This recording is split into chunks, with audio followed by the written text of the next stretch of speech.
As a process that is familiar to much of the industry, Toolbox Talks are an established way to deliver information to our crews. The best Toolbox Talks successfully engage the participants to share their own experiences, which makes the topic more interesting, increases the whole team's understanding, and ensures the information is applicable to their work. I'm Cabri, a superintendent with Hensel Phelps in Seattle, Washington, and for the last 5 years, I've been passionate about sharing the topics of mental health and psychological safety with my job sites.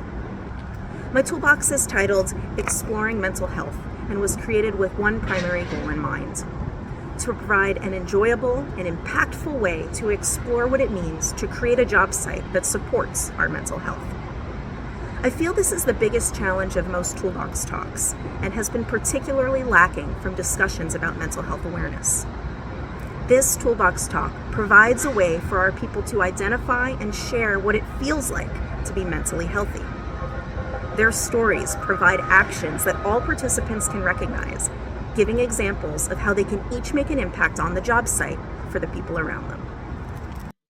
The Toolbox Talk begins with a summary of key suicide and substance abuse statistics. These are shared to introduce the industry-specific challenges to participants who may not have heard of them before, but also to establish the important first step of awareness.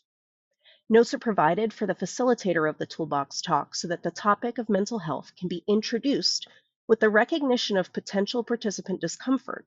It is up to the facilitator to establish a safe space for their workers to speak, as well as to set the expectation for participation. To further normalize the discussion of mental health topics at the job site, I had asked if any workers had already heard these statistics from other job sites or other general contractors.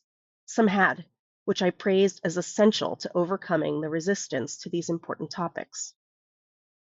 I use this introduction to provide one key takeaway: how to use 988 to contact the Suicide Crisis Lifeline. It is important for callers to understand that they can not only utilize the resource for themselves, but that they can request for live 988 crisis counselors to follow up with someone they are concerned may be experiencing a mental health crisis. The heart of this Toolbox Talk is setting the stage for participants to recognize that they already know what it feels like to have a mentally healthy experience at work. I share a summary of a 2001 study by Friedman and Forster, which illustrates why it is important to understand the reward you're seeking when looking for solutions. The study describes how students trying to solve a maze puzzle displayed more creative problem solving after helping a cartoon mouse achieve its reward of cheese, versus helping the mouse escape from a cartoon owl. To me, this story parallels our industry's effort to overcome the risk factors for mental health. Awareness of alarming statistics will not be enough. We need to be able to express our vision of mental health as a goal. We need to empower our people with action to achieve what they understand and desire. The primary exercise asks the audience to share a story about their favorite project and describe what it felt like to work there. This is an extremely impactful exercise because it taps into our industry value of pride of work.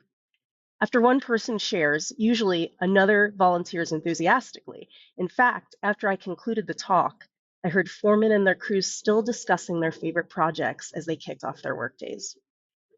The stories that are shared as a group highlight the positive feelings and motivation that come from that pride of teamwork, learning, once-in-a-lifetime experiences, safety, and the ability to support our families.